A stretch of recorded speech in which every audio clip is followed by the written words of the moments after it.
beautiful life can be. For in desire, I know not where life will lead. If I'm to inspire, lead by example, not by greed. All or not knowing, it's easier than you've been led to believe. Just how beautiful life can be when one allows her to breathe. Let the children have their chance to see just how beautiful life can be.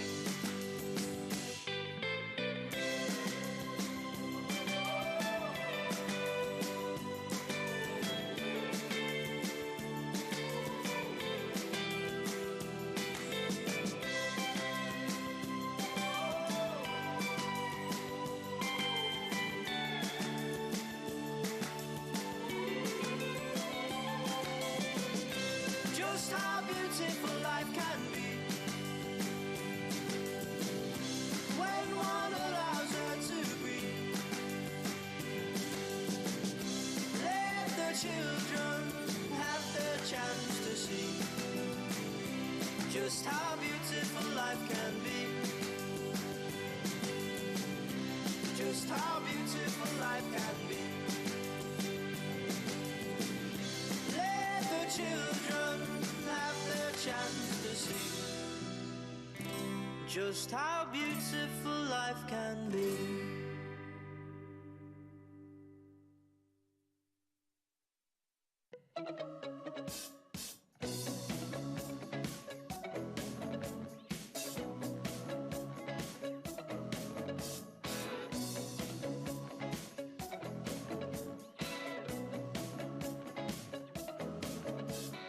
You don't have my number, but we don't need each other now. We don't need the city, the creed or the culture now. 'Cause I feel the love, feel the love. I feel the love, feel the love. I feel the streets are not pulling me down. So people of the city, I don't need your counsel now, and I don't need your good advice. You don't have my love, it's tough. You don't have my number. We don't need each other now. The creed or the culture, we can move beyond it now.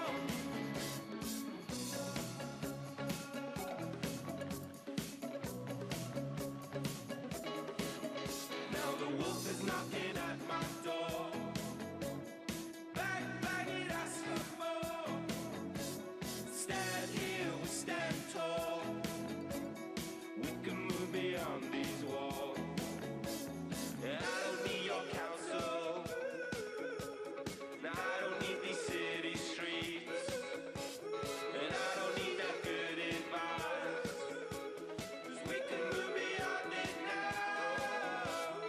You don't have my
have my number. We don't need each other now. You can't steal my thunder. 'Cause you don't have my lover's touch. You don't have my number. And I don't need no one now. And I don't need these city streets. The creed of the culture now.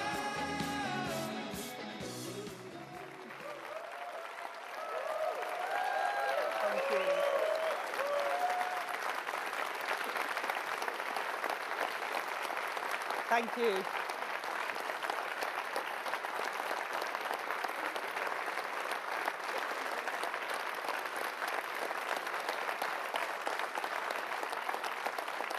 Thank you.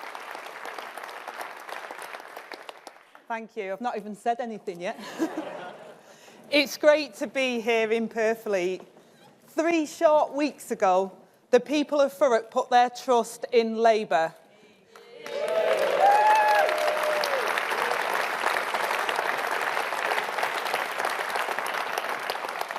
Because just like across Britain, families here in Essex are crying out for change. And our message today is that only Labour can offer that change.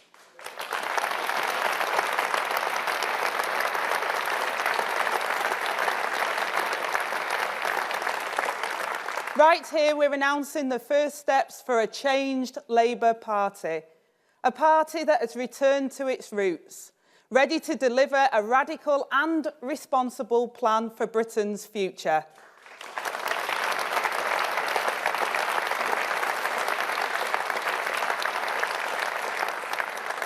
Last year, we laid out our ambitious missions, and now we are publishing the first steps to deliver where the Tories have failed. Tangible, deliverable policies to begin that long journey to national renewal. And look,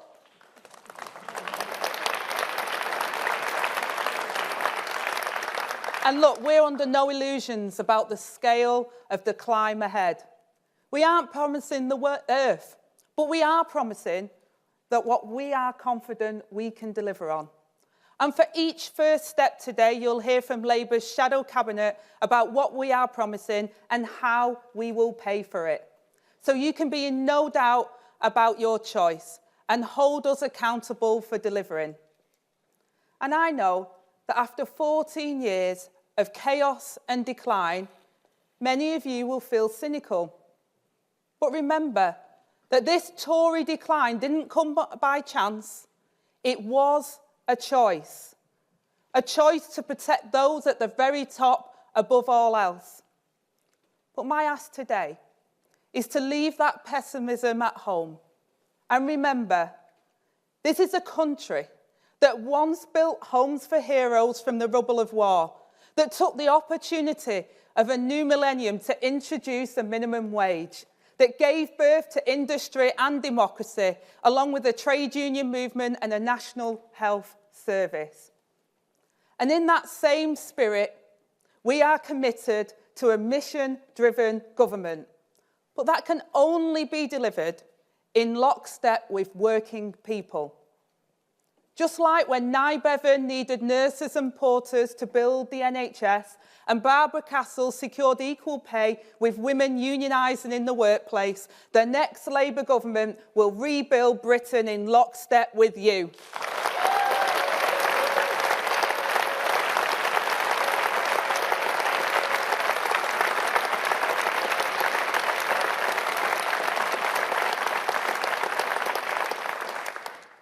So to the workers paying more tax while wages crumble, or the families in mouldy temporary accommodation, I say, we have your back. To pensioners waiting in agony for a scan, or kids taught in crumbling classrooms, we have your back. To shop owners struggling on the high street, or businesses paying sky-high energy bills, me, Keir, and the rest of this changed Labour Party have your back. But the Tories abused your trust. But Labour will never take you for granted.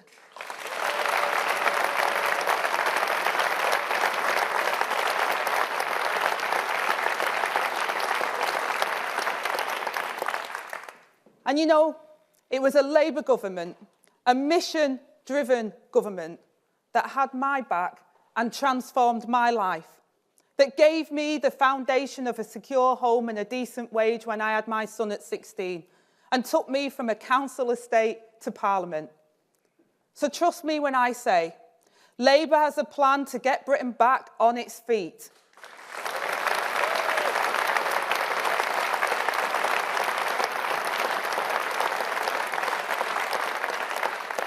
To secure economic stability, so we can make work pay with a new deal for working people, so we can build the secure and affordable homes that Britain needs, so we can hire brilliant teachers for the next generation.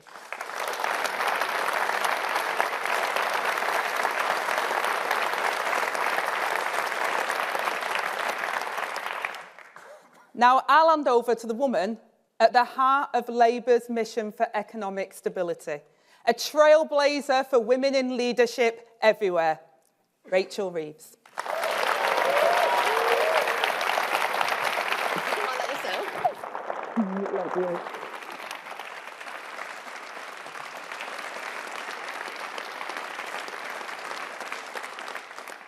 Thank you, Angela.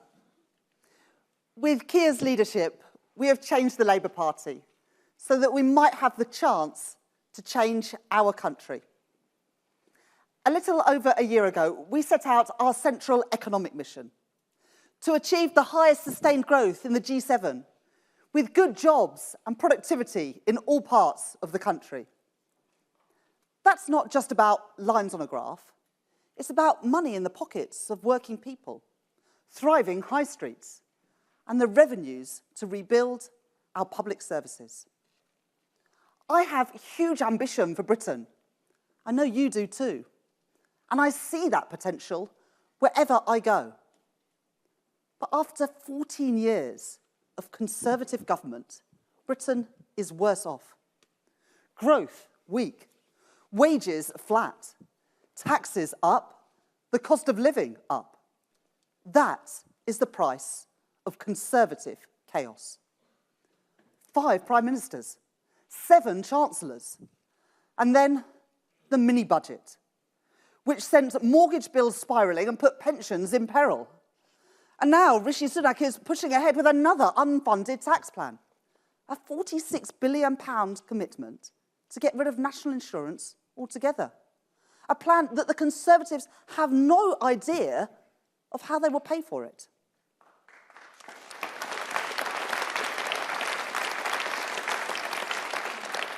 I will never play fast and loose with the public finances, because I know that when you do so, you play fast and loose with family finances. And that means that business uncertainty increases too. Before entering politics, I worked as an economist at the Bank of England.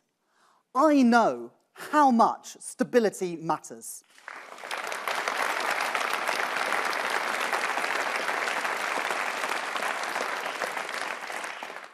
So the first step in Labour's mission to restore growth is to deliver economic stability with tough spending rules so that we can grow our economy and keep taxes, inflation and mortgages as low as possible.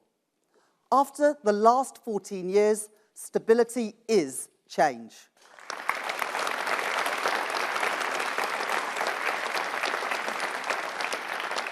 The stability that lets families plan for the future and allows businesses to plan ahead too.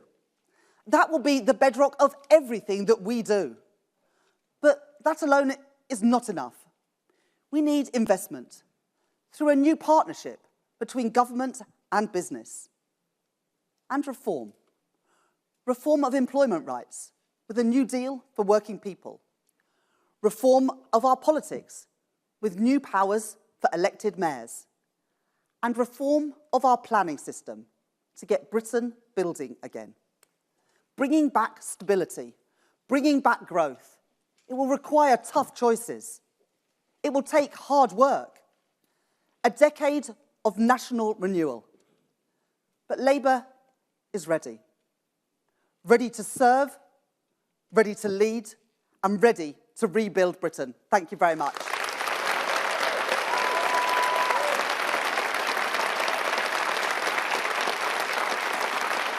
And now it's my great pleasure to hand over to Rob from Thacum Housing. Thank you very much.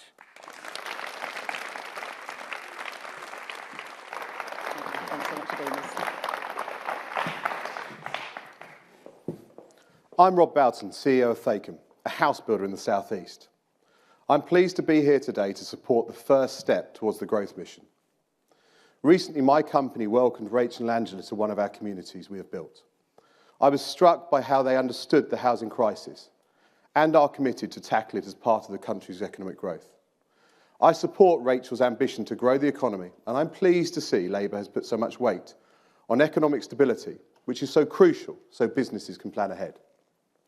They saw the new homes we are building, and they also saw the facilities and the infrastructure that needs to be put in place for people and communities to thrive. I know they want to see more quality, affordable, sustainable homes across the country. Net zero homes fit for the future being built today. I welcome that target. I welcome the forward planning. House builders and business more widely will be able to plan for the future if there is an industrial strategy and clear, consistent direction. A successful country needs a clear plan, which is why I'm encouraged to see Labour's first steps being set out today. I support Rachel's ambition to grow the economy and keep taxes and inflation as low as possible. Key to this is delivering new and sustainable homes paired with the infrastructure needed to allow those communities to thrive. I welcome Labour's plans to reform planning regulation, to support house building and infrastructure fit for the needs of our growing population. At every stage of our life, schools for our children, green spaces for our families, local shops for our communities, and appropriate homes for those looking to downsize but remain at the heart of their communities. Stability, certainty, economic growth and house building. It's a priority for Rachel, it's a priority for me, and a mission we share. So thank you very much.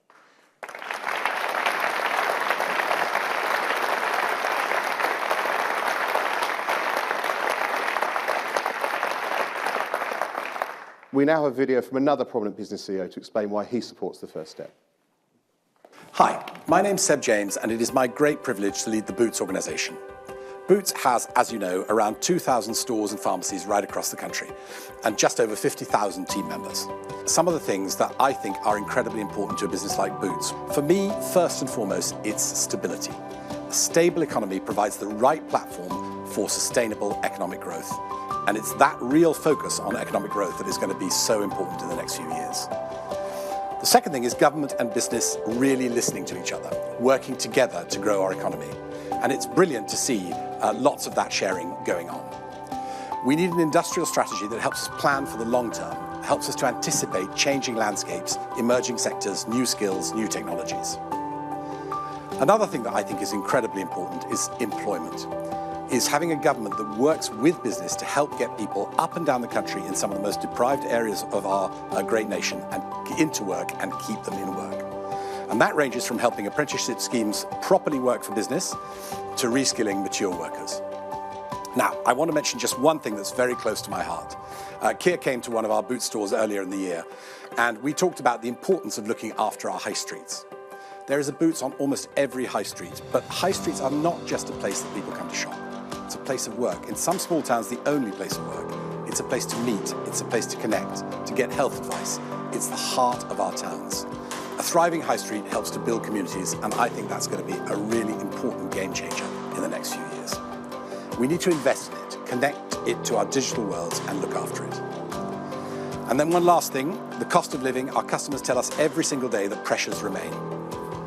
We, of course, welcome sensible fiscal measures to help put more money in people's pockets and grow the economy. And that's what I hope is going to happen.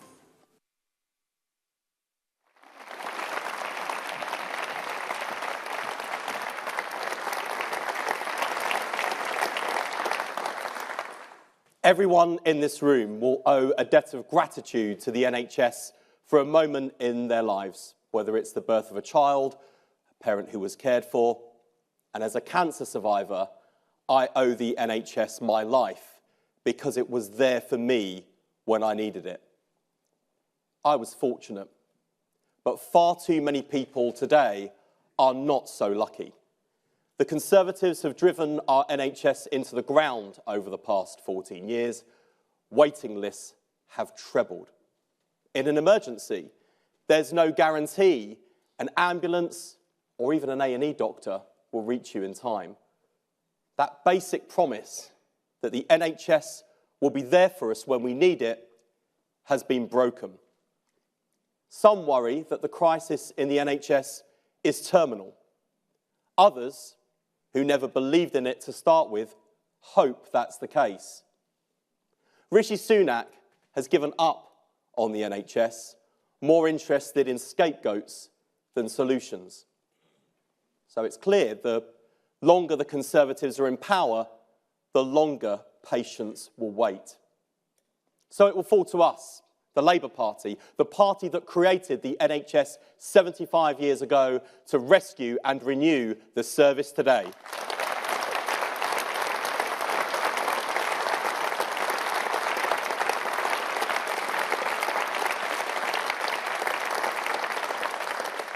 We know the NHS must be turned around for the millions of people who depend on it. And we know the NHS can be turned around because we've done it before. The last Labour government inherited an NHS on its knees.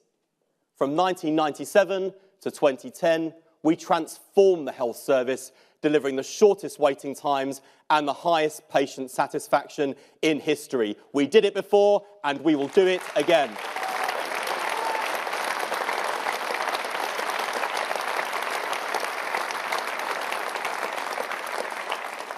So today we announce the first step a Labour government will take to get our NHS back on its feet. We will cut NHS waiting times with 40,000 more appointments each week at evenings and weekends, paid for by cracking down on tax dodgers and non-dom loopholes. Healthcare for the many, paid for by the few.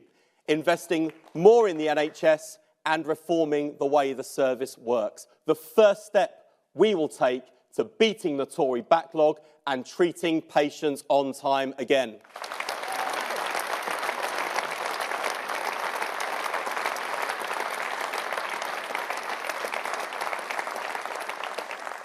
Patients like our next speaker, the most remarkable man I know, whose experience shows why patients across the country are crying out for change with Labour. Please give a warm welcome to Nathaniel Dye.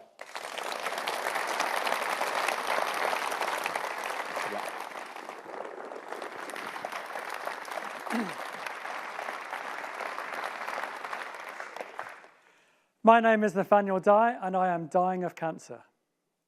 At first, I was told I'd have a rough year with treatment and surgery, then be free to live my life.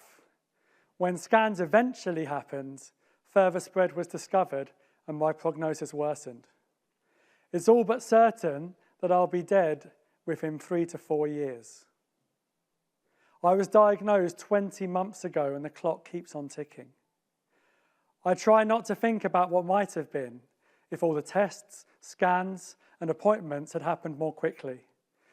But I know I waited over 100 days for treatment when the government's target is 62, and there's a good chance that time spent on waiting lists has cut my life in half. Quite literally, I've just passed my 2,000th week, and most people will live beyond 4,000.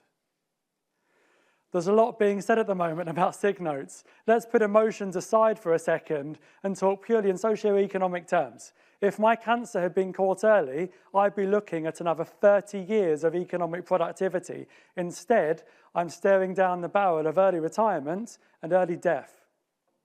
I can't bring myself to be angry that it took so long to receive treatment. Those working in the NHS are doing their utmost to keep their heads above water and provide the care that is keeping me alive that bit longer. How could I resent that? But it's clear, even to me, that they are struggling to maintain a system at breaking point. When I received my terminal diagnosis, something deep inside me died that day. Hope. No, there isn't any hope for me beyond maybe enjoying another healthy summer or two, but that doesn't mean I've given up on hope entirely. My hope is for everyone else, that people can avoid ending up like me. How? I hope to see a Labour government elected, a Labour government that I know will cut waiting times by providing more scans and appointments more quickly. Wes Streeting has been through cancer treatment on the NHS. He knows what needs to be done. And I trust Keir Starmer to effect the positive change that's so desperately needed, to act on the principle that we all deserve the best possible care from an NHS that is publicly funded, free at the point of use, and most importantly, works in time to save lives. I live in hope.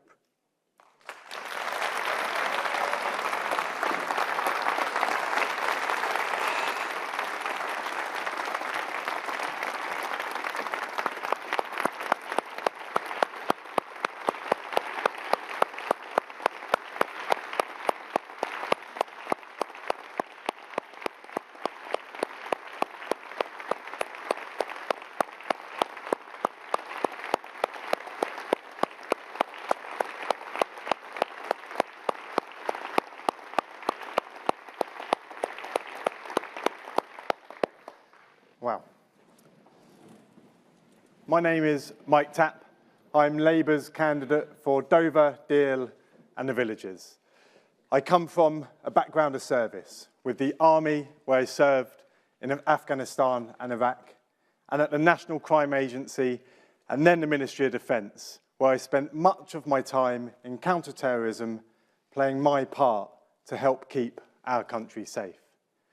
The country needs a leader who understands results and how to deliver. This is what our leader, Keir Starmer, offers. Keir himself has experience smashing terrorist cells as the nation's chief prosecutor. And last week, Keir and Yvette introduced serious policy with a new elite border security command.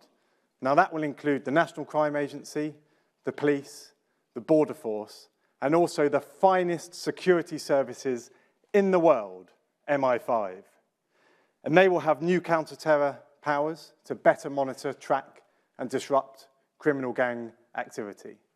We all want to see an end to dangerous small boat crossings that undermine our border security and put lives at risk. And this is the first step in Labour's plan. After 9/11, the similar Office for Security and Counter-Terrorism helped stop countless terrorist attacks in the UK. And we will do the same with the new Border Security Command, giving us stronger borders under Labour. And I'm delighted that you'll now hear from people who are also backing Labour's plan. Thank you.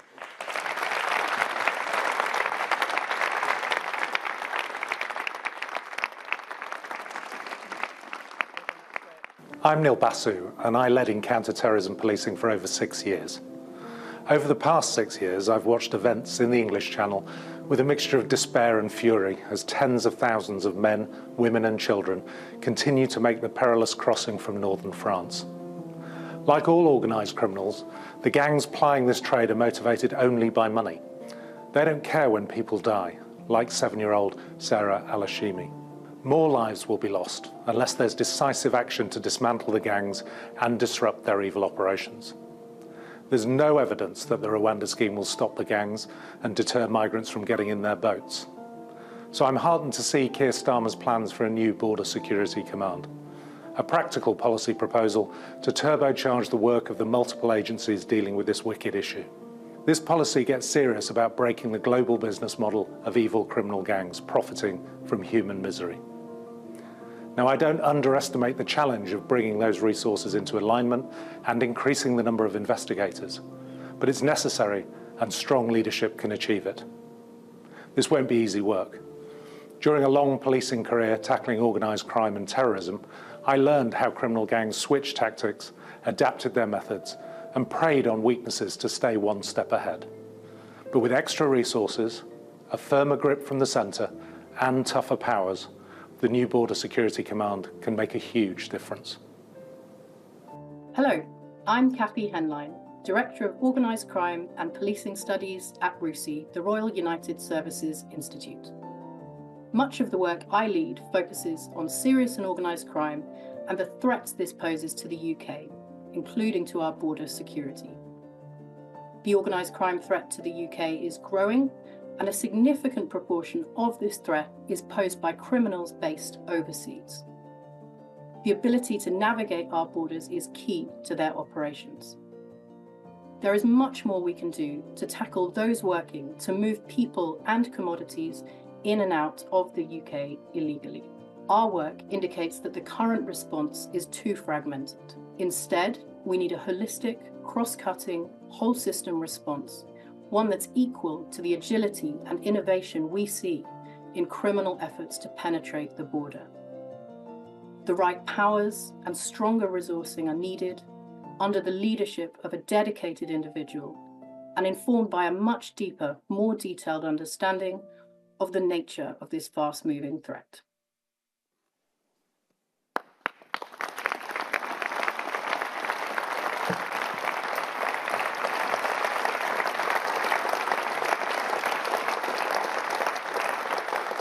Every family and business in Britain is paying the price of 14 years of Tory failure in rocketing energy bills.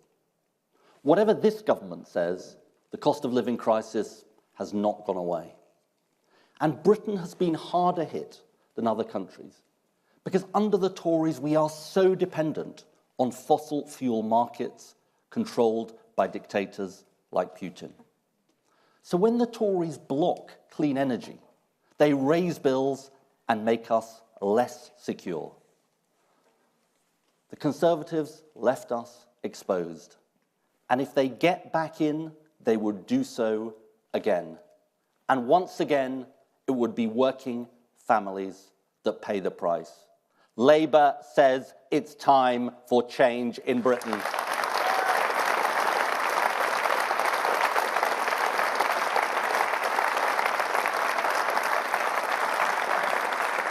Our mission is simple: to make Britain energy independent with the biggest investment in homegrown clean energy in British history as part of our plan for clean power by 2030.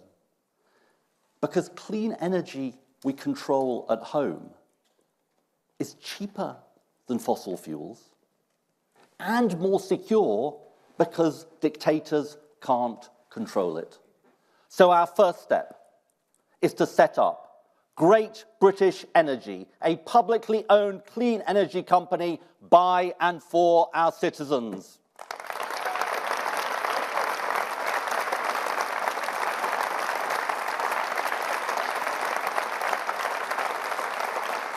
And it will be funded by asking those big oil and gas companies to pay their fair share through a proper windfall tax so we can invest in the future of Britain. Great British Energy will reap the benefits of Britain's abundant natural resources with clean power projects in communities across our country to cut bills and create the next generation of good jobs, re-industrialising Britain. This is how we take back control of our destiny. This is how we cut bills for good and end the cost of living crisis. And friends, this is how we meet our obligations to future generations.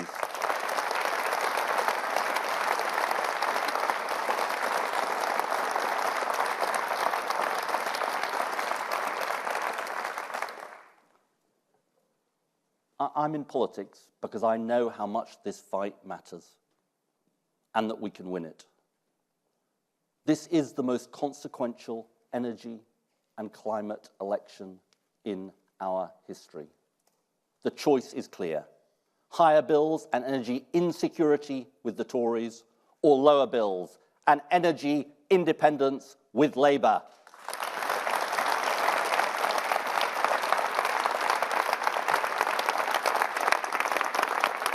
We opened our cafe in June 2020, and at the time our combined gas and electric bill was around £350 in the summer and around £500 in winter. This has now skyrocketed to £500 in summer and around £720 in the winter. I've just had a baby, which is wonderful, but some of that has been really stressful because we were used to having two incomes, and so we're having to draw on our savings just to pay the bills each month. I've lived here all my life in this house, and I have never struggled so much to keep this house warm. The energy prices go up that much, it's ridiculous.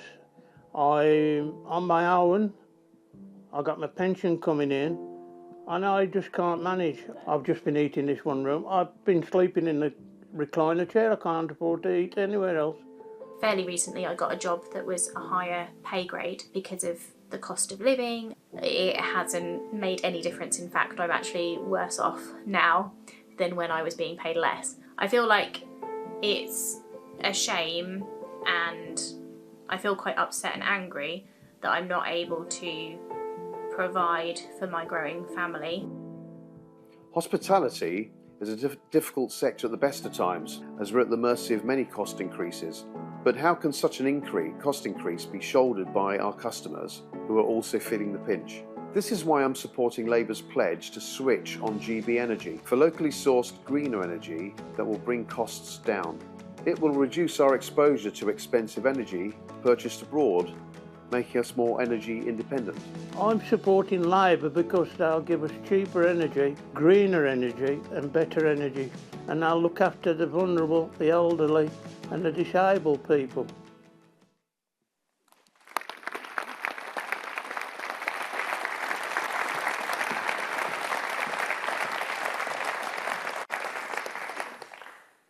No one comes and nothing is done. That is the refrain we hear far too often across the country, talking to local residents about crime, policing and the criminal justice system. After 14 years of Conservative government, 90% of crimes go unsolved.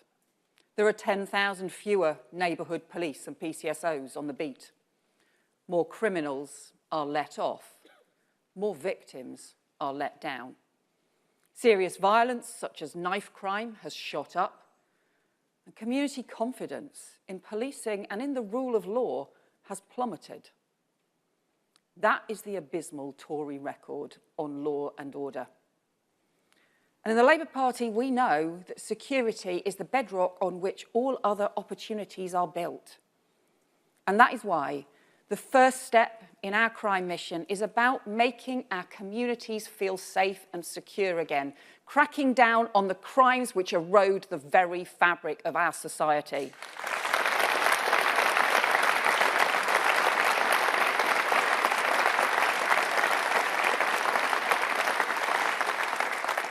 So we will start by putting 13,000 more neighbourhood officers and PCSOs back on the beat, right at the very heart of our communities, so someone comes and something is done. That is the security our communities need.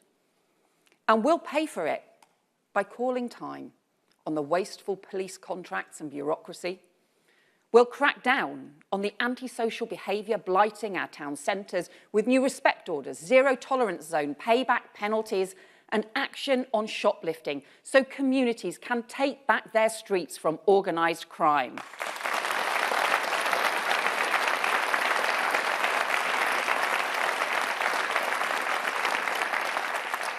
And we'll tackle the serious violence that leaves too many parents worried sick, too many people concerned about walking home at night.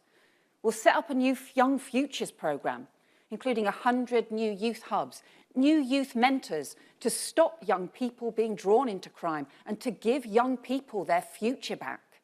And there will be stronger laws and action to tackle violence against women and girls, part of an unprecedented mission for every one of us to halve serious violence within a decade.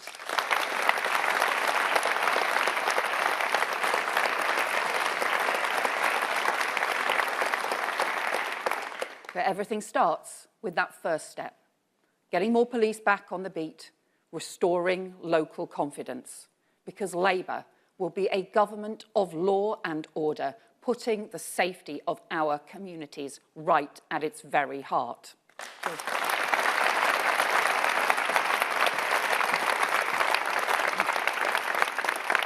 This is why I believe in Labour's crackdown on antisocial behaviour by increasing neighbourhood policing. Hi, my name's Danny, and I've had a problem with antisocial behaviour in my area for quite some time. During the middle of the night, I've had the exhaust stolen from my car, I've had a man come to the front of my door, wave a stick, and I presume they were trying to get hold of the signal to my keyless fob so that they could gain entry to my car and take it away. I've seen a number of people sit in a car outside of my house and looking at my house and my neighbours around me, and also driving up and down the road quite slowly, looking at the houses too. I've also seen cars go to the rear of my property and sit there for extended periods of time. I've called the police and they've just asked that I remain vigilant, and if anything serious was to happen, to call the emergency response team at 999. This has left me feeling really worried and anxious, and as a result, I often don't sleep until the early hours of the morning just to ensure the safety of my family and my house.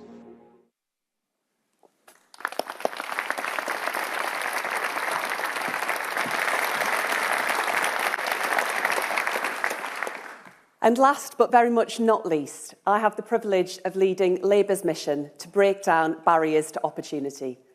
The mission that most clearly embodies the values that we all share.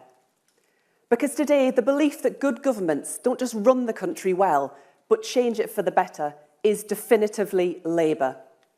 And after 14 years of Tory failure, nowhere is the contrast between our parties clearer, nor the need for change more stark than in our schools. Under the Conservatives, our young people, their futures, neglected.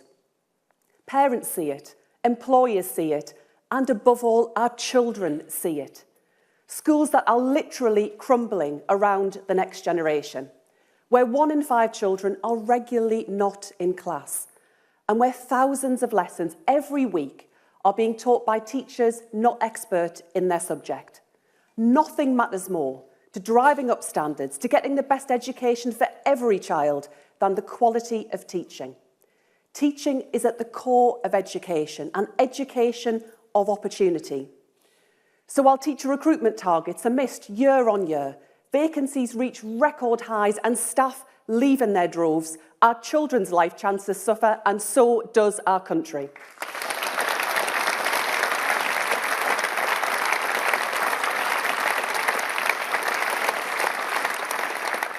And it will be up to Labour to turn the tide after the Conservatives have failed a generation.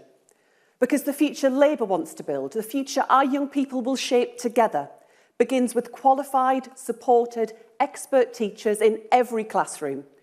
That's why we'll recruit 6,500 more teachers in key subjects to set up all of our children to succeed.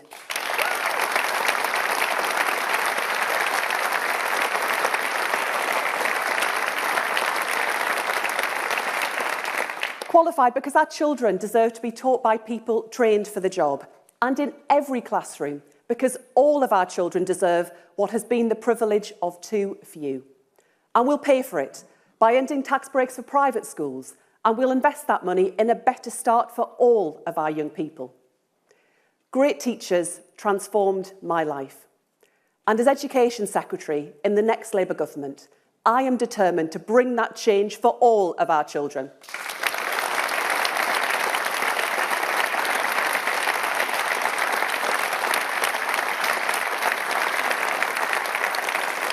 And I'm delighted to introduce Tito, who's going to talk about the difference teachers made to her life and the difference Labour wants to make to every life.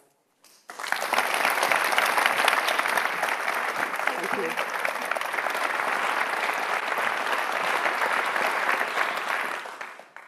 Hello, everyone. My name is Tito, and I'm currently studying at the London School of Economics and Political Science. I'm passionate about education, learning, and every child being able to achieve their dreams. One day, I want to be a part of a Labour government that provides opportunities for all, regardless of their class, their race, or their gender. Teachers are the backbone of our society. I'll always remember my form tutor and English teacher back in Year 10 at Queen Elizabeth Girls' School in Barnet, Miss Kenny Dwyer. Miss Kenny Dwyer gave each and every student her complete attention, treating each student as uniquely gifted and worthy of achieving their dreams. She would start form time by asking each of us to think of something that we were looking forward to throughout the term. And in the face of impending GCSEs and the highs and lows of just being a teenage girl, we were able to start each day believing that our school experience was to be a positive one. Miss Kenny Dwyer asked each of us to share our career dreams. No matter how impossible they seemed, from astronauts to prime ministers, she told us that each of us could do it. She ended each form time by playing a song which has still stuck with me to this day, called Something Inside So Strong by Labi Siffre. And my favorite verse reads, "Brothers and sisters, when they insist that we're just not good enough, well, we know better. Just look him in the eyes and say, we're gonna do it anyway." Teachers like Miss Kenny Dwyer are our children's first steps in the ladder of inspiration and aspiration. The Labour Party's policy to recruit 6,500 new teachers in key subjects means that more children will be able to feel as empowered as I was in their classrooms. All parents will be able to breathe a sigh of relief, knowing our party is embarking on preparing children for a life of work and the future through education and equal opportunities. And I would not be here if it was not for those Year 10 form times. And even as I stand here in the midst of an incredibly challenging master's degree exam season, each day I'm drawing on the words of Miss Kenny Dwyer for my motivation. I'm hopeful that the Labour Party will transform our nation's schools so that all children will have access to opportunities and feel empowered to take hold of them.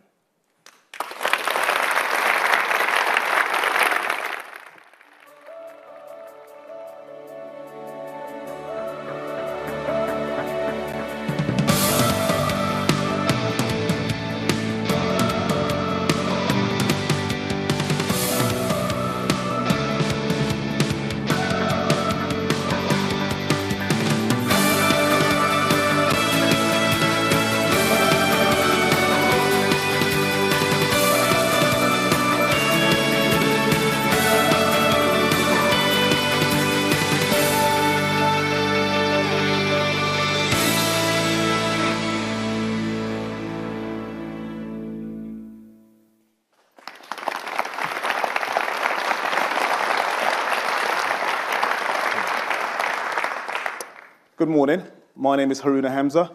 I'm a security manager in London. I live here in Thurrock, just 5 minutes away from here, and I love living here. My wife works as a teacher in a local school, and my two children go to school minutes away from my house. Over the last 10 years, I've noticed things are getting worse.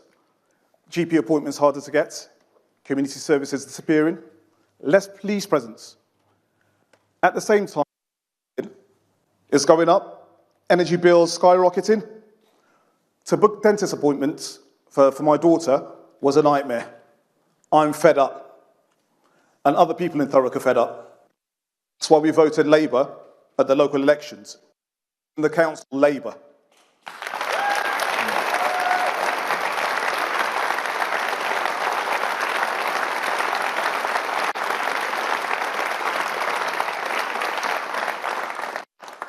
I have always voted Conservative previously, but I won't be doing that again.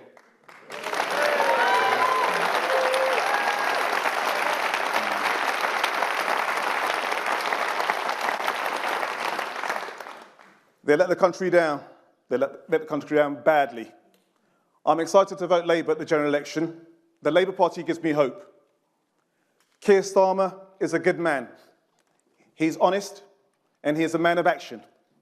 He will lead the government that will deliver for ordinary people across this country, and that is why I'll be voting Labour and why I'm excited to introduce today, please welcome Keir Starmer, leader of the Labour Party. Thank you so much. Thank you. Thank you.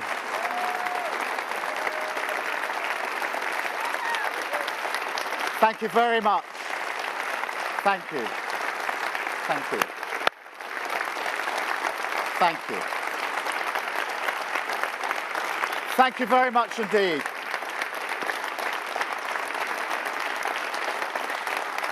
Now, I don't know about you, but I found those stories, whether on the videos or here in person, incredibly powerful, incredibly moving. Each of them stories about change. And Nathaniel, I don't know how you do it.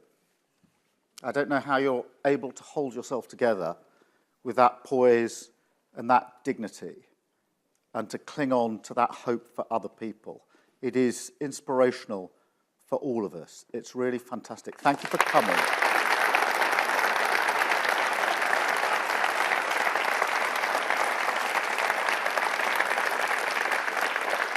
And what Nathaniel didn't tell you is that just a few weeks ago, he ran the marathon playing a trombone. He is a music teacher.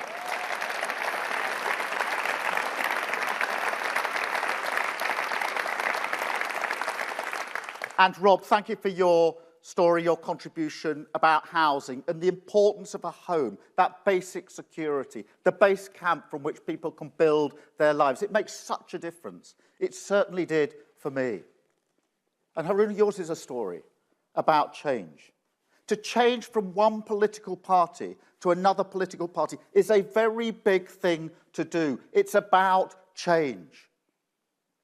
Now, we have changed the Labour Party to put it back in the service of working people. And what we seek, humbly, is the opportunity to change our country and put it back in the service of working people.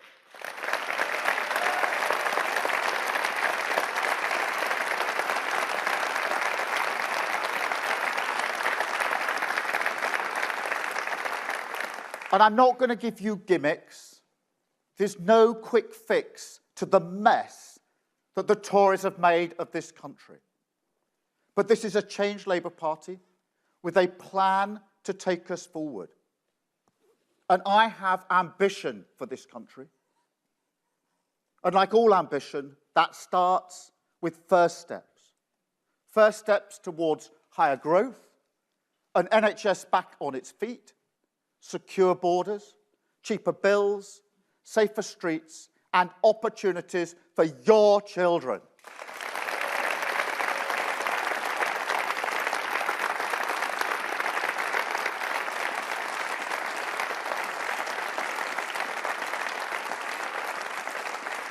Because we have all had enough, the whole country's had enough of 14 years of failure, spinning round and round and round, going in circles. Chaos and division, feeding chaos and division. And that has a cost, a human cost. Will is a fireman. He lives in Milton Keynes, and I had a coffee with him not so long ago. He has a dream, an aspiration, if you like. It's not unusual. It's not unreasonable. He wants to own his own house, his own roof over his head. So he's not just a fireman. He's got 2 additional jobs. But he still can't afford it because of the damage that's been done under this government. He's at his wit's end. He said to me, "What else can I do? I can't afford it because of what the government has done." He is paying the price. And he's not the only one. Alderhay Hospital is a children's hospital in Liverpool. It is brilliant. Some of you will perhaps have been there, will have heard about it. It's fantastic. Now, I went to that hospital. It's designed by children, by the way they've set out the wards. It's fantastic. The ward I went onto was the ward where they do heart operations for 0 to 2-year-old children. This is incredible. Just to go into that ward and to see tiny children, babies, having heart operations. Incredible courage. These tiny beings. A brilliant NHS team working with them. Absolutely brilliant team. Doing operations that you and I wouldn't think were possible. Now, I found that really humbling. I found it uplifting, affirming even. A real reminder of what we can do at our best. But I came away from that hospital also feeling really angry when I found out that the biggest cause of children going into that hospital for operations between the ages of 6 and 10 is to have their rotten teeth taken out. Literally, more children going to that hospital for operations to have their teeth taken out because they're decaying than any other operation. They are paying a very heavy price for what this government has done. And that NHS team, that brilliant team, having to spend their time, their expertise, taking rotten teeth out, something that could have been prevented. There are so many other examples. We've heard them this morning, but they're across the country. And they tell a bigger story, a deeper story. A story about a loss of trust, of hope, of confidence even in our ability to take our country forward. And if we're serious about rebuilding our country and taking our country forward, we have to rebuild that hope, that trust, and that confidence.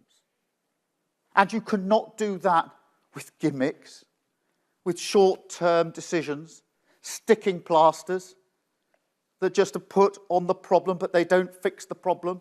It only gets bigger.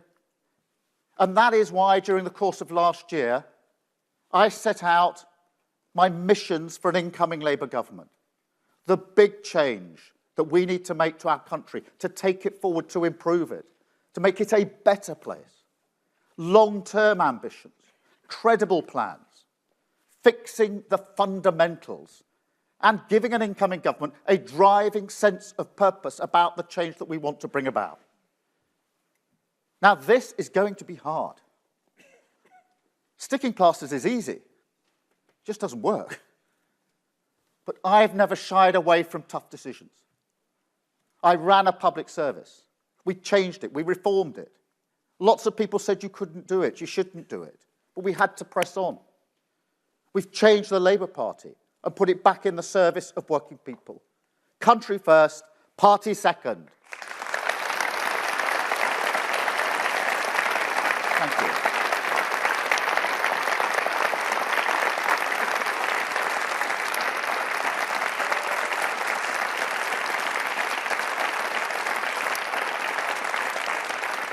Now, today is an important day because all ambitions, particularly our ambition to change your country for the better, have to start with first steps.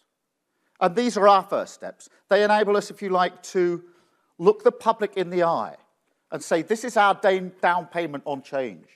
These are the first shoots of the change that you deserve to see. First steps that are ready to go, fully costed and fully funded. Step one, economic stability. Now, this is the very foundation of economic growth. Tough spending rules, yes, to keep inflation, taxes, and mortgages low. Because if you lose control of the economy, it's working people who will pay the price. Liz Truss lost control of the economy, and working people paid the price. Just about a week after her mini-budget, I think it was a week, it may have been 5 or 6 days, I was in Wolverhampton with a young couple who had a 3-year-old child. And they wanted a second child to build their family. So they had identified a new home to buy. They got a mortgage, a provisional mortgage for it, that they could afford. They were excited about the future they were going to build. Liz Truss crashed the economy. Their mortgage offer literally went through the roof. They couldn't afford it. They had to cancel their plans. No more new home. No more moving on. Stuck. But they also made a much more profound decision. They decided that they couldn't afford a second child. Now, they're going to live with that decision for the rest of their lives. And I'm not prepared to allow an incoming Labour government ever to do that kind of damage to working people.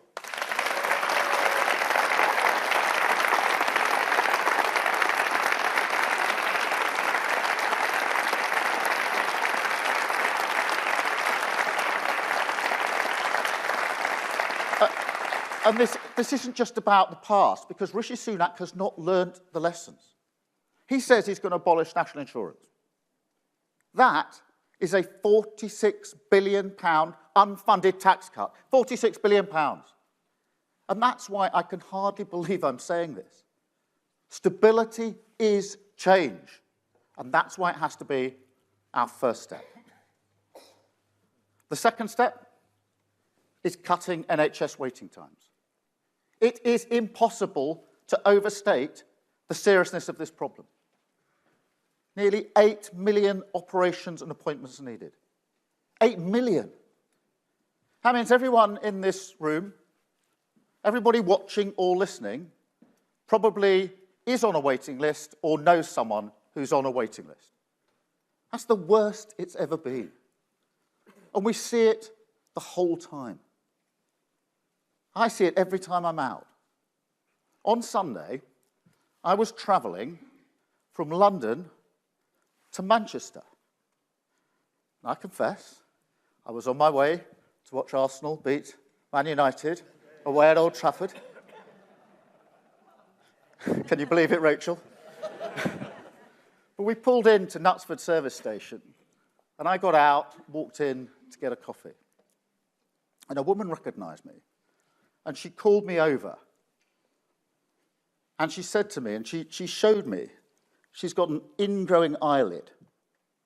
It's red raw, swollen, and causing her a huge amount of pain and discomfort.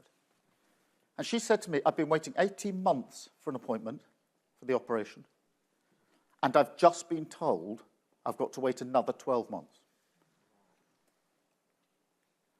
She virtually pleaded with me to win the election to do something about it. That's not unusual. There are so many versions of this story, whether it's knees or hips, whatever the operation may be. That is the price that so many people are paying. And that's why we have to deal with it. 40,000 operations and appointments every single week, paid for by cracking down on tax avoiders and the non-dom tax status.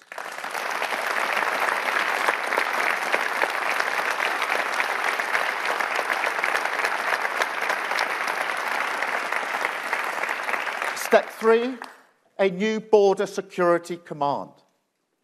Because the government has lost control of our borders. This year alone, 8,000 people have made that perilous journey across the Channel in a small boat. 8,000. That is a record.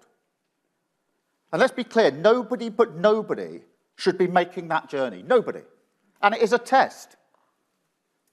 It's a test of governments and would-be governments as to how we respond. And there are choices in that response. You can choose a gimmick that won't fix it, or a serious plan that will get to the heart of it. And the government has chosen a gimmick.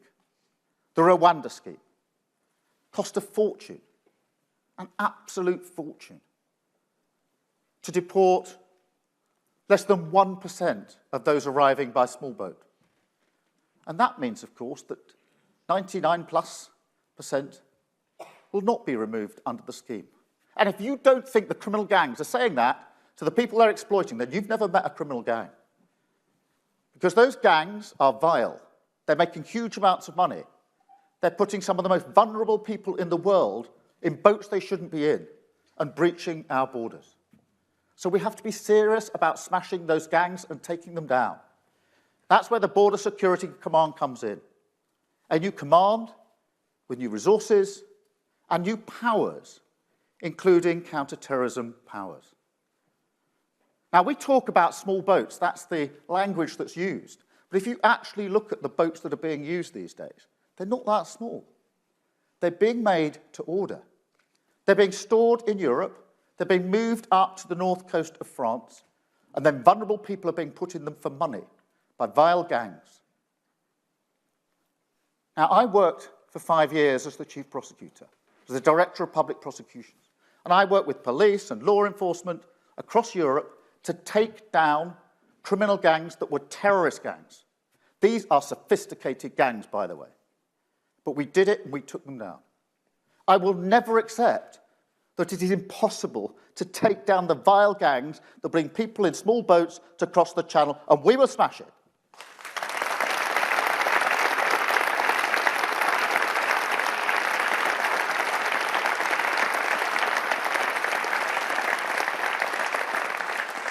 Step 4, Great British Energy.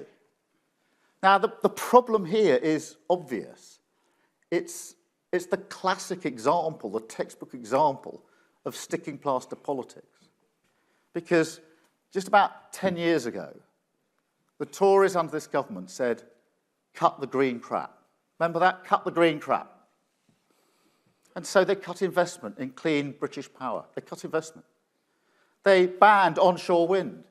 They scrapped home insulation. And that left us really badly exposed. So when world events changed, and Russia invaded Ukraine, we were more exposed than other countries, and your bills went up more than they should have done. I'm not prepared to let that happen under a Labour government.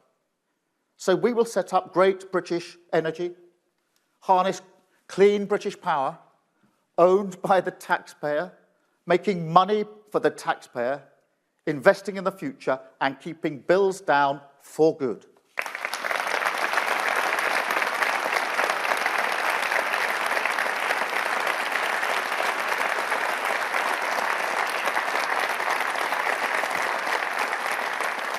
Step 5, cracking down on antisocial behaviour. Now, all my working life, when I was chief prosecutor, and since I've been a politician, people say to me, Keir, this is low-level antisocial behaviour. It's not that important. Completely wrong. If you feel that you can't open your door, your front door at night and go out, if you feel you can't walk down your own high street, be comfortable and safe in your own community, that is massive. That is a big inhibitor of so many people. It's not low level. It's really important. And that was brought home to me in Stoke when I was at the sixth form college. I was talking to 16 and 17-year-olds. These were girls and young women. We were actually talking about something else. And they brought up antisocial behaviour. And they said to me, we do not feel safe walking down our own high street in broad daylight. That is massive for those young women. They don't feel safe on their own high street in daylight because of antisocial behaviour. That's what losing control of your streets feels like. So we've got to crack down on antisocial behaviour. 13,000 new neighbourhood officers in your community with new powers, keeping your streets safe.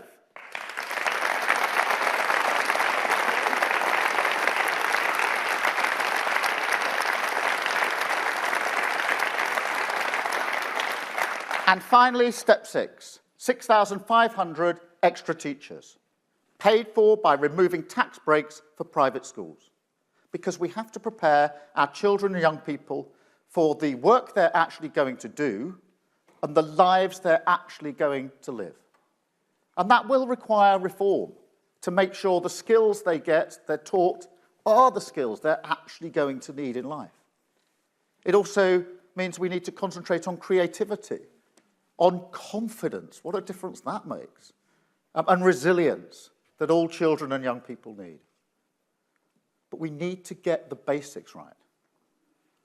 Now, the Prime Minister is very fond of lecturing us that we need maths to age 18. And given what he's saying about the £46 billion tax cut that's unfunded, he's probably right about himself. But the serious point is this: we haven't got enough maths teachers in our secondary schools for those up to age 16. We haven't got enough maths teachers and other key teachers. That's shocking. Now, I was the first in my family to go to university. I know the power that education can give us. Somerstown is an area in my constituency. Some of you may know it, probably most of you don't. It's between Euston Station and King's Cross. It's one of the most deprived areas in the country, probably in Europe. And the children in the schools in Somerstown can look out of their school windows, out of the playgrounds, across to the back of King's Cross development, huge corporations in there. Google is in there, and fantastic facilities being put up for Google. The Guardian building is just there. They can see it, but they can never imagine that that's where they will work. That is a few hundred yards, but they can't make that leap. And I want every child, whatever their background, to think that success belongs to them, that they don't have to change who they are to get on. And this Labour Party will fight every day, to give those children a future which is fit for them.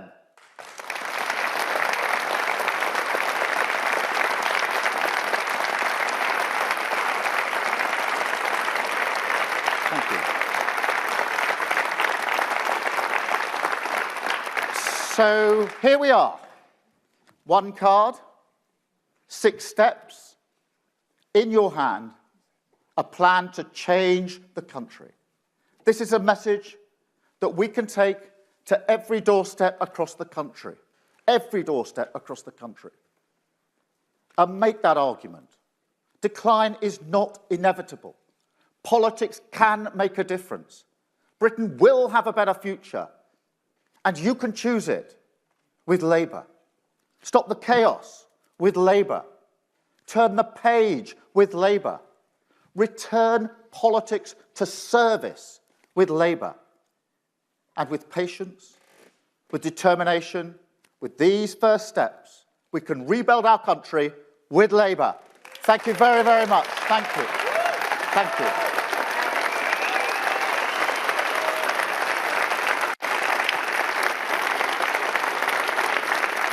Thank you. Thank you very much. Thank you all. Thank you. Thank you.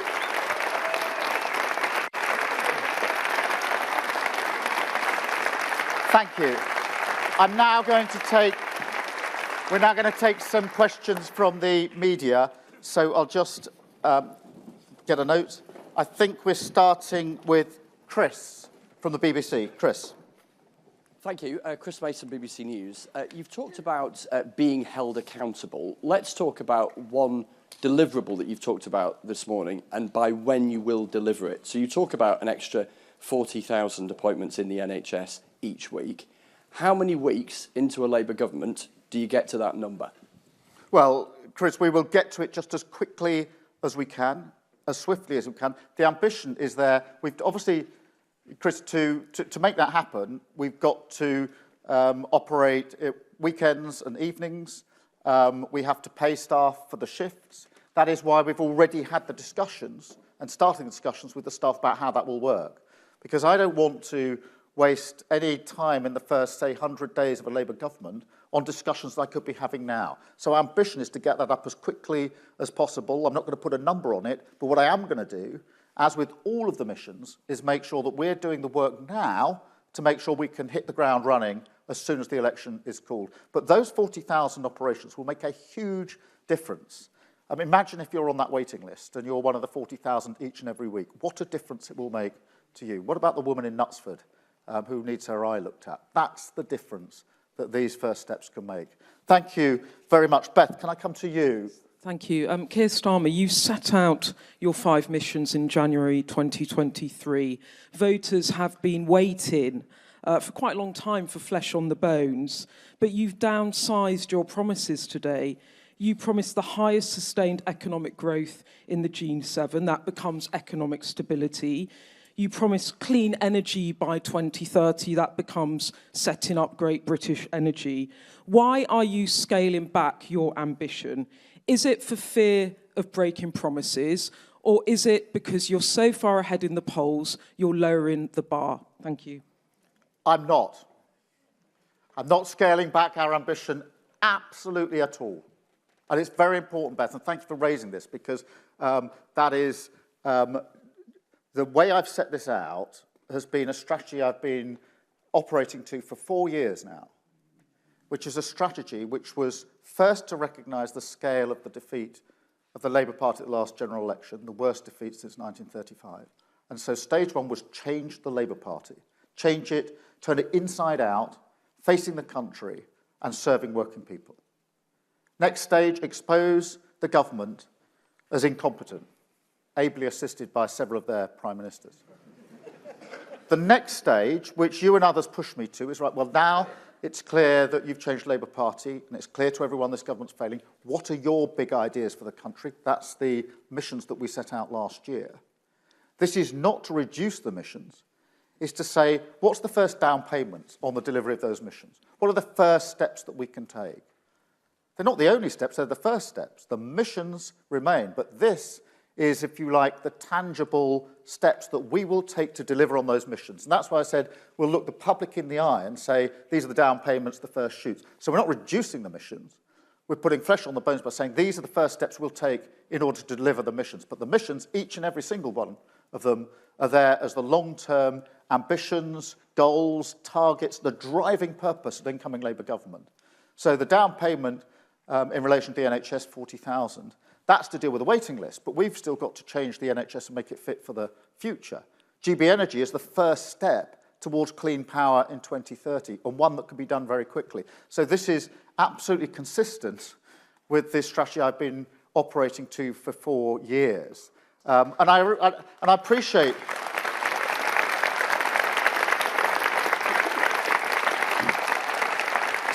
So, Beth, that's the way this fits into the missions we want to deliver in government. Thank you, Beth, very much. Robert.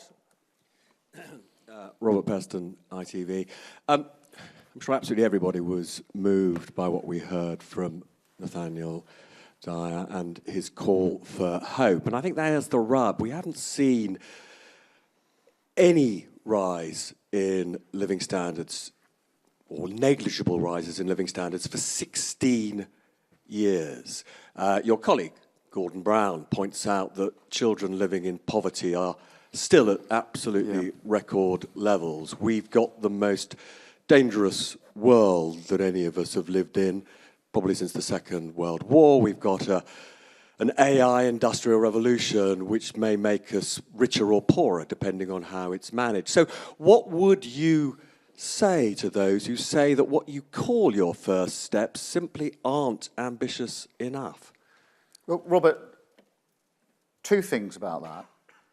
Firstly, in relation to your first point about hope, because I do think it's a really serious challenge in politics, because it's not just the failure of the last 14 years under this government, it's that I think they have beaten the hope out of people. They've beaten the hope out of people that politics can be a force for good, and that change and hope is possible. And that is why we have to rebuild that trust and that confidence and put serious long-term proposals on the table and point out the first steps we're going to take, because this is going to take time, rebuilding that hope and that trust. This is a very different moment to 1997, after the damage that's been done in the last 14 years. And in relation to the first steps, they're first steps towards the missions, which are huge change. Imagine an NHS not just back on its feet, but fit for the future. Imagine clean power by 2030. These are big changes to our country, an economy that works for everyone in all parts of the country. This is big, bold change, but it needs first steps. I don't accept that they're small first steps. If you're waiting on a waiting list, this is a change that makes a difference. It matters. It makes a massive difference to you. If you can't pay your bills, if you can't buy a house, these are huge changes. That's a friendly little thing. That really matter. So, I mean, I would go, the way I look at it, Robert, is people say, well, what drives your politics? And the answer is all the people I spoke about, the people I have in my mind's eye when I make decisions. So when I think about this 40,000 appointments for the NHS, I'm thinking about the woman in Knutsford. I mean, she was pleading with me not to have to wait another 12 months for her operation. And that's just a simple example of what everybody is experiencing. So, Robert, that's how this fits in. That's the hope. And that's why these first steps are so important. Andy, from Channel 5. Thank you, Andy Bell, 5 News. Keir Starmer, a lot of people thought they knew what they were getting when they made you leader of the Labour Party, but pretty quickly you junked a lot of what you said you'd do then. Why should people have any faith that you'll stick to what you say you'll do now? Well, what I said to every member of the Labour Party when I was seeking election to lead the Labour Party was that I will change the Labour Party so that we can win an election. We had lots of hustings. We had various candidates. It started off with quite a big cast, went down in the end to a smaller cast. And each of us said, this is the things that we will do. I ended every hustings with the same argument, which is, if we don't win an election, said, is going to make any difference at all to anybody's life. So what I said was, I will put us in a position to win the general election. And I've been working hard at that for 4 and a bit years. And that is what Labour Party members and supporters want more than anything else. It's why they're in the Labour Party.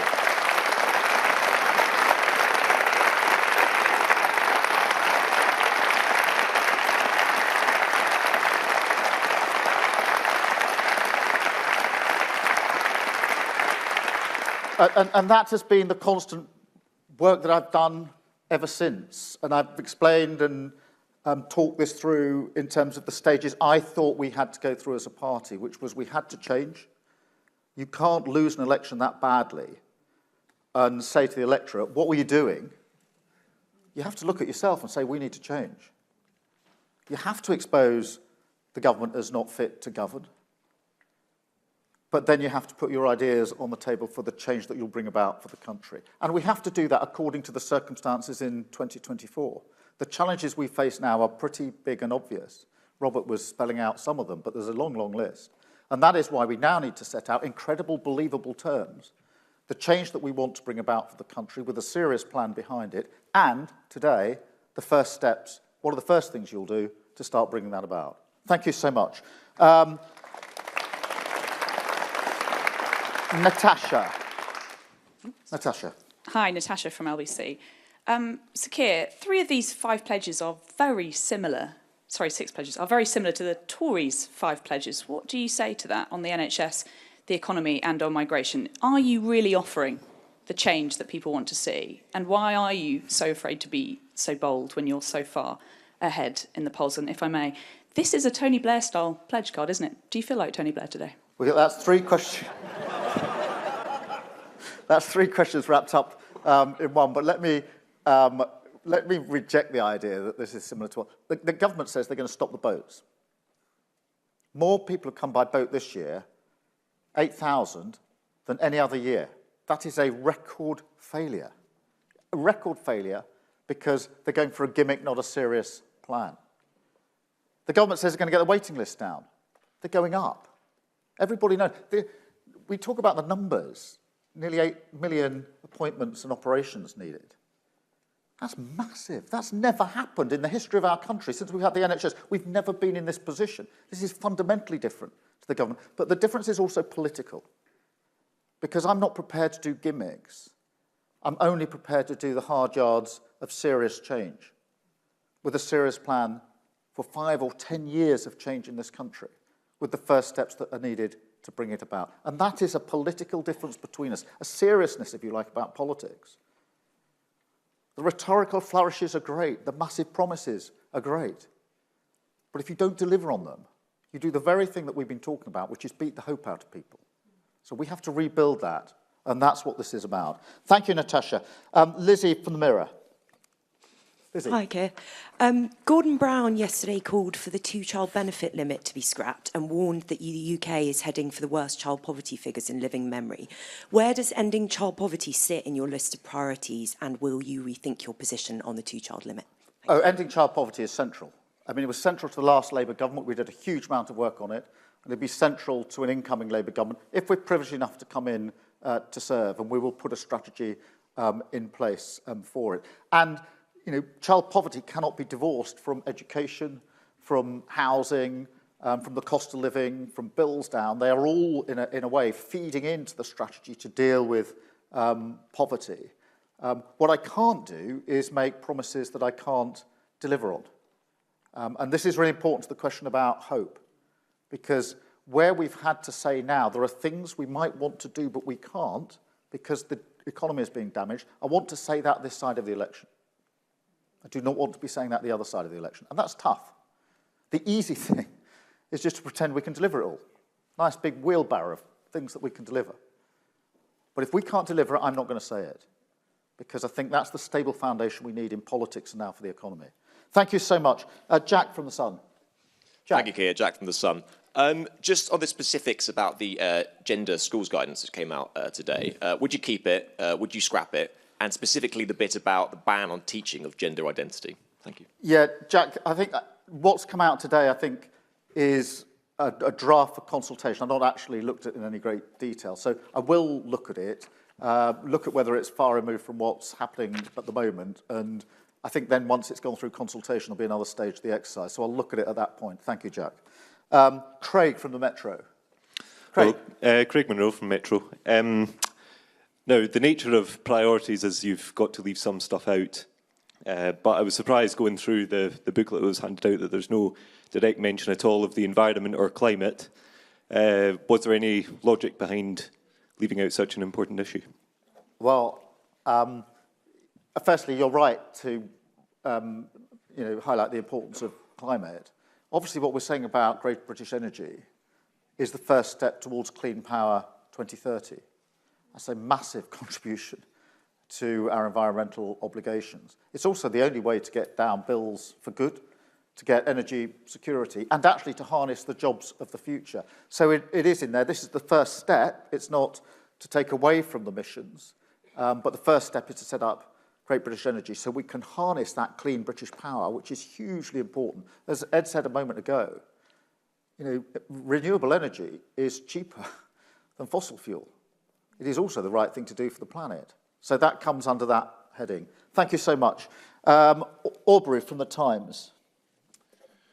Good morning, Sir Keir. Aubrey Allegretti from The Times. I want to ask you about one of your projects on migration.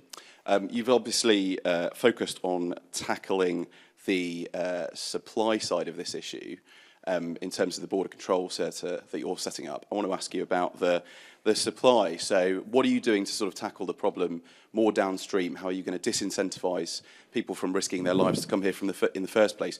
Do you want to, for example, spend more on foreign aid to be able to try and convince people to stay in their own countries? And on legal migration as well, I was at your speech at the CBI about 16 months ago where you said you wanted to end the UK's dependency on migration, legal migration. What are your plans to do that if you get into government? Yeah, thank you for both of those. Let me try and deal with both sides of that. Firstly, the biggest disincentive to people coming here is that they won't be able to get in boats across the channel and use all of their money given to vile gangs to do it. So if we smash those gangs, that is a massive deterrent. It is not possible to do it. Those gangs cannot operate in that way. That's a huge deterrent. The second deterrent is, if you do come here and you've got no right to be here, you'll be removed. And that's not happening at the moment. By the end of this year, we're going to have a number of 100,000 people who've got to this country unlawfully who are not being processed. If they're not processed, they can't be returned. That's not a deterrent. That's not a deterrent. Under this government, they've completely lost control, just as they've lost control of everything else. And on legal migration, what I was talking about at the CBI speech is that we're over-reliant for our skills coming from abroad because we don't have a skills strategy in this country. Lots of businesses say to me, I need the skills. If they're available near me, great. If they're not, I've got to get them from elsewhere. And one of the reasons they're not available near me is because we haven't got a proper skills strategy, which is why we set out a skills strategy. We have to crack that. It doesn't make any sense to go on and on and on without a skills strategy. Now, I've been in politics for 9 years. I started as the shadow immigration minister. Went around the country talking to businesses. And amongst the questions we discussed was, what's the biggest inhibitor of growth in your business? And they said to me, I can't get the skills I need. So this debate about the lack of skills has been going on a very, very long time. Like all debates under this government, goes round and round in circles and gets absolutely nowhere. I'm not prepared to carry on like that. This is about doing politics in a different way and not being prepared to do the sort of sticking plaster stuff that doesn't change the fundamentals. Thank you, Aubrey. Ben, from The Telegraph. Hi, Ben Riley-Smith from The Telegraph. Tony Blair had 5 pledges on his card. You have 6 today. Tony Blair had New Labour. You've got Change Labour. Tony Blair used to take his tie off at big events. I've spotted you don't have a tie on today. Is there anything else you spotted, Ben? Well, what do you say to people who claim that you're just a copycat Blair? Well, look, the first thing I'd say about Tony Blair, which is more important than whether he took his tie off, is he won 3 elections in a row. So,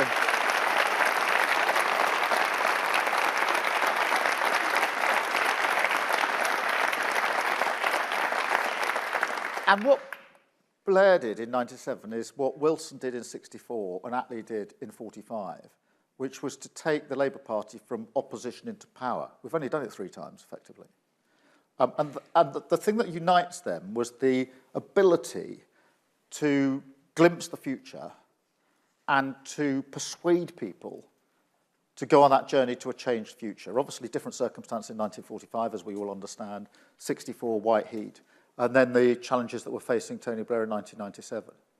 In that way, there's similarities, because I do think you've got to glimpse the future, you've got to understand the challenges, and you've got to have serious answers to the challenges that we face.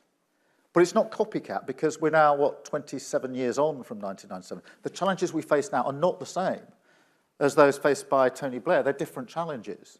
And therefore, I do understand there's this, ever since I've been leader of the Labour Party, everybody's been trying to sort of say, well, which leader are you most like? You know, who have you secretly got tattooed on the inside of your arm? And the answer is none of them.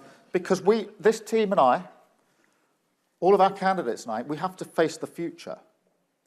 We are trying to create the conditions for the 4th time in the history of the Labour Party that we've come from opposition into power.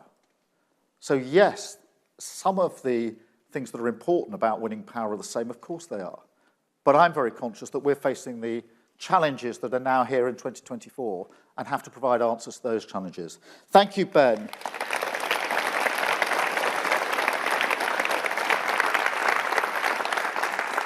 Kamal. Kamal Jaffer, Daily Mail.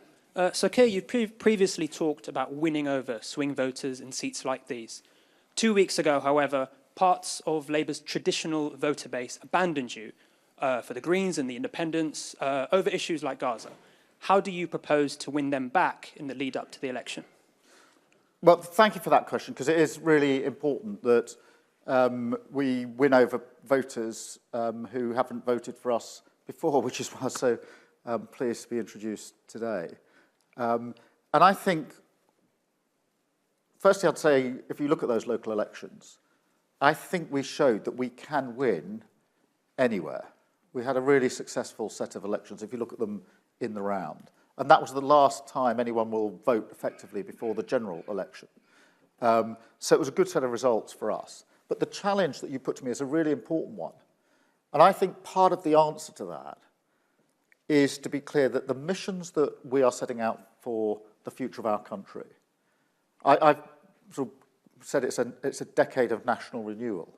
That's a national project. So you don't have to be tribally Labour to want your family, your community, your country to improve. In fact, I think most reasonable people want that. And so I say that this is a project which is a project that I think most people, whether they voted Labour in the past, whether they might vote Labour now, or whether they've never voted Labour, could be part of this project.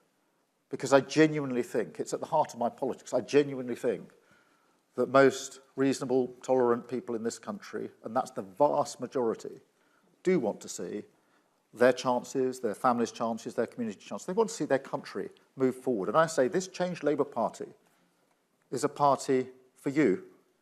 This project of national renewal is a project for you. Thank you so much. Arj. Morning, Keir. Arj Singh from the Eye. I just wanted to follow up on Beth's question about ambition, and I wanted to ask you about your economic mission. You've sort of confirmed there that you still aim to get the fastest growth in the G7. Yeah. If you don't achieve that, will you have failed in your economic mission? Well, we set that out with the aim of fulfilling it. It's tough. It's really tough. Some people say to me, the ambition, the the missions are not ambitious enough. They're really, really tough. You know, the high sustained growth in the G7 is a really tough mission. Getting to clean power by 2030 is a really tough mission. Most people say, that's going to be hard. I'm not sure. And then we go through what we're thinking, how we'll work, and most people will say, I can see it's possible. And that's the mindset. It's possible, we can do this. And therefore, we will be measured against it. And I think we can turn this around. I think for economic growth, if we look at what the inhibitors are, the planning laws getting in the way, the fact the grid doesn't connect up quickly enough, the fact we can't do infrastructure, can't make decisions quickly enough, there are so many examples I could give you. The way we partner with business. I think we can do this. That's our mission. That's why we set it out as a mission. And you and others can then measure us against it. But for it to happen, we need the first steps, which is obviously what we're setting out today. Thank you. And then Alita from The Guardian. Hi, Keir. You can't quite see your building. You can if you look round the corner.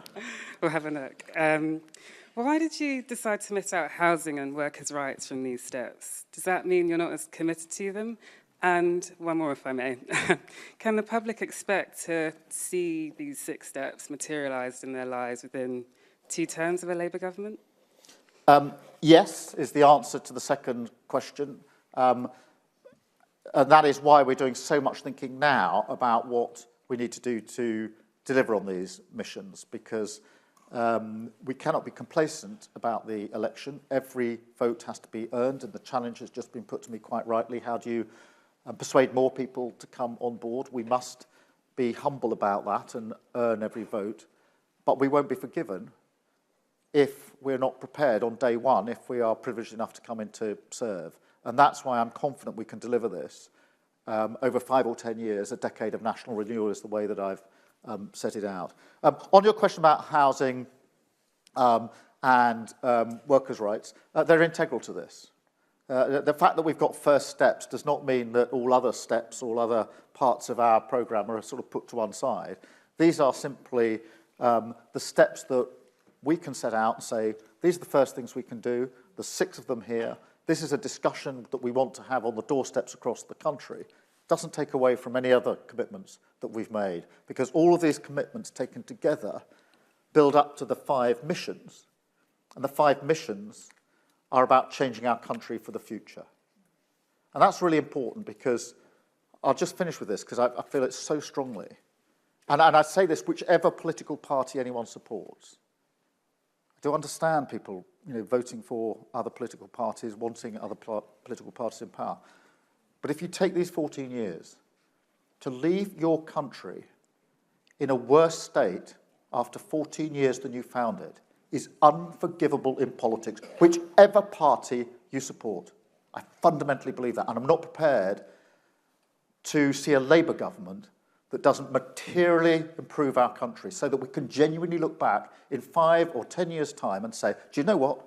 It is better now than it was. We've got more chances, opportunities, equality now than we had before. This country has moved forward, and I've moved forward, my family, my community has moved forward with it. And that's what this is all about. But for that, you need serious missions, you need first steps, you need a different mindset in politics. Thank you all so much.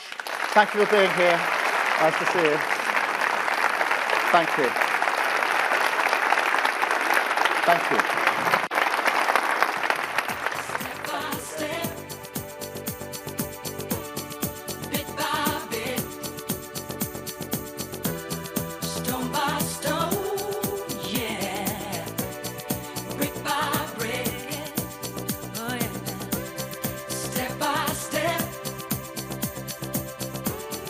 Day by day, mile by mile, and this old road is rough and ruined.